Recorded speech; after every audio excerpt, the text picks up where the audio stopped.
Hai,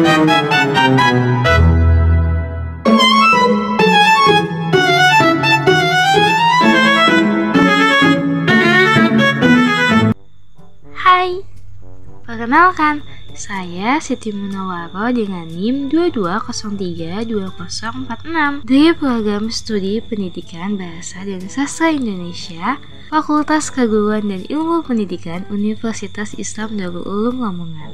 Video ini dibuat sebagai pemenuhan dari tugas akhir mata kuliah Penyusunan Media Pembelajaran PBSI yang diampu oleh Ibu Anissa Ulfa MPD. Video ini membahas tentang media konvensional. Kira-kira kalian sudah tahu belum apa sih media konvensional itu? Yuk kita simak penjelasan berikut. Itu tadi penjelasan dari media konvensional. Dan berikut capaian dan tujuan pembelajaran dari media saya ini.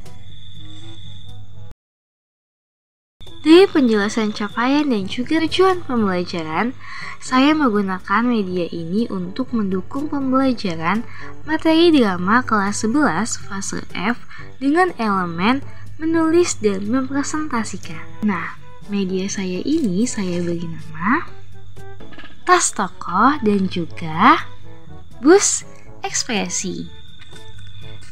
Ya, nantinya dari 30 siswa akan dibagi menjadi 3 kelompok dan setiap satu kelompoknya terdiri dari 10 siswa. Nah, setiap kelompok nanti mereka akan mendapatkan satu tas tokoh ini yang berisi dengan 3 jenis kartu. Kartu yang pertama ialah kartu tema.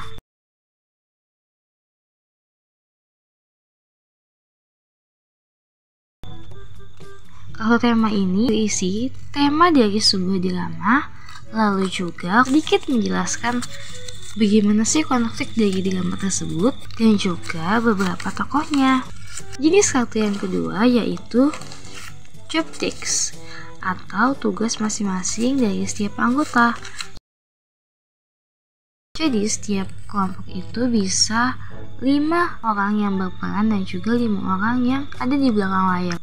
Misal saya siswa, saya berperan sebagai tokoh dan juga saya berperan sebagai penulis naskah. Jadi bisa seperti itu. Tapi idealnya mungkin teman-teman bisa membuat 5 yang berperan tokoh dan juga 5 yang bertugas di belakang layar. Lalu untuk jenis kartu yang ketiga yaitu ada properti, seperti ini.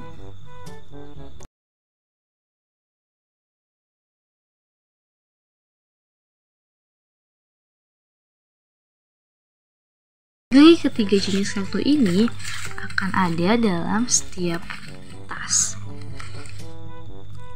Nah, nantinya siswa itu akan diberikan lembar kerja seperti berikut. Mana nantinya siswa akan diminta untuk menuliskan kartu-kartu apa saja yang mereka peroleh, lalu bagaimana pengembangan mereka terhadap kartu-kartu yang mereka dapat, pengembangan ceritanya bagaimana, lalu juga pesan moral apa yang mereka dapatkan dari kartu-kartu tersebut, dan bagaimana ketepatan mereka dalam penggunaan media itu. Dan untuk media yang kedua yaitu bus ekspresi. Nah, bus ekspresi ini saya gunakan sebagai pemantik untuk pertemuan berikutnya. Jadi setelah siswa menerima tas tokoh yang berisikan 3 jenis kartu ini, mereka mengumpulkan lembar kerja siswa yang tadi itu. Kemudian pada pertemuan berikutnya, di sela-sela mereka sedang berlatih untuk mementaskan drama mereka, lalu juga sedang menyiapkan properti, saya memberikan pemantik berupa bus ekspresi, yang dimana nantinya para siswa diminta untuk duduk melingkar, lalu mereka diajak untuk bernyanyi bersama. Ini juga bisa memantik atau juga bisa memperluas pengetahuan mereka terhadap lagu-lagu wajib dan lagu-lagu daerah dalam Indonesia.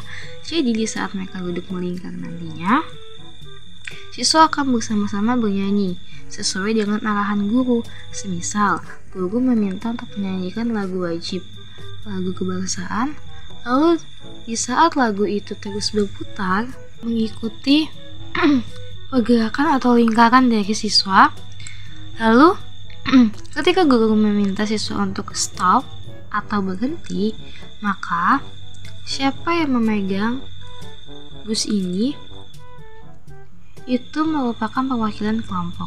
Jadi, siapa yang memegang bus ini dari kelompok berapa?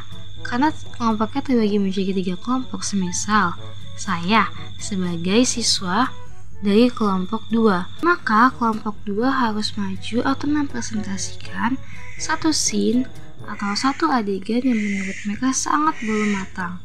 Ini untuk memberikan pemantik kepada siswa dan juga refleksi dari guru bagaimana untuk para siswa dapat lebih memahami karakterisasi dan juga evaluasi dari guru. Seperti bagaimana ekspresi mereka, bagaimana mereka mendalami karakter, bagaimana kerjasama mereka dalam kelompok, mempersiapkan properti, mempersiapkan latihan, dan mempersiapkan pementasan mereka dilihat dari bus ekspresi ini. Dan setelah semuanya matang, mereka pun mempresentasikan atau mereka juga membuat sebuah pementasan drama kecil seperti pentas seni, dan mereka mementaskan naskah drama yang sudah mereka buat berdasarkan kartu-kartu yang mereka dapatkan. Jadi mereka harus menyesuaikan seperti tokoh-tokoh apa saja, lalu bagaimana wataknya, bagaimana latarnya, awal mula konfliknya seperti apa, pesan moralnya apa, dan juga tidak terlewatkan properti-properti yang sudah guru siapkan. Mungkin kalau misalnya mereka ingin menambahkan, itu jauh lebih bagus untuk menambah poin mereka. Dan berikut penilaiannya. Penilaian ini bisa digunakan untuk individu maupun kelompok. Untuk individu, mereka bisa dilihat dari kreativitas, pemahaman mereka terhadap tokoh, kerjasama mereka, kreativitas, dan ketepatan penggunaan media.